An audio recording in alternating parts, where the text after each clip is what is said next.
How solvency check error led to USP depegging on Avalanche-based Platypus Finance. Platypus Finance's native stablecoin fell to 48 cents from $1 earlier on Friday following the attack. A flaw in a key pricing mechanism led to Platypus Finance's USP stablecoin losing over 50% of its intended peg with US dollars earlier on Friday, developers said. "We regret to inform you that our protocol was hacked recently, and the attacker took advantage of a flaw in our USP solvency check mechanism," Platypus tweeted. They used a flashloan to exploit a logic error in the USP solvency check mechanism in the contract holding the collateral. The solvency check mechanism tricked Platypus smart contracts into erroneously reasoning that USP was fully backed as intended. And that's where the exploit started. Platypus Finance, like other decentralized stablecoin exchanges, relies on smart contracts instead of middlemen for exchanging stablecoins cheaply with low slippage. The product is fairly popular, holding over $50 million in locked tokens as of Thursday. An attack during late U.S. hours on Thursday saw exploiters use a flash loan attack to steal over $8.5 million from Platypus, as CoinDesk reported. Things to know.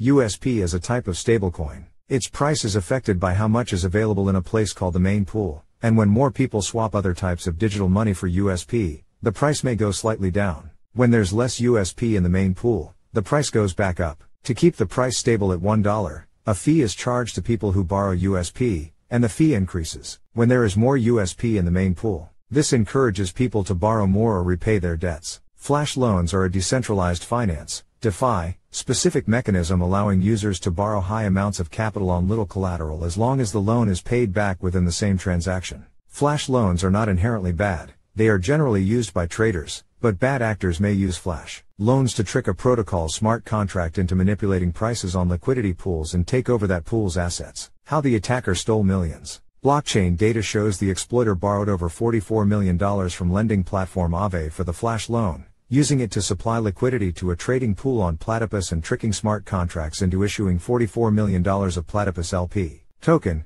called LP USDC, in return. All of this occurred over 2 transactions. These LP tokens were then deposited into a staking contract on Platypus, which issued 11,000 Platypus, PTP, tokens as a staking reward. The attacker was also able to get 41 million USP tokens using the $44 million LP tokens as collateral, as Platypus allows users to borrow USP stablecoins against their LP positions. At this point, the attacker called an emergency withdraw function on Platypus smart contracts to withdraw the $44 million originally provided to the Platypus liquidity pool. The solvency check error in the code failed to dissuade such a move, allowing the attacker to withdraw the tokens and repay the Aave flash loan. However, the system did not retract the 41 million USP tokens that were issued, in turn allowing the attacker to swap them for the $8.5 million in liquidity available at that time on Platypus. As of Friday, Platypus said it had contacted the attacker to negotiate a bounty in exchange for the return of the funds. It added that relevant security parties and crypto exchanges were contacted. "We are currently working with several parties, including Binance, Tether, and Circle, to freeze the funds of the hacker and prevent further losses. Right now,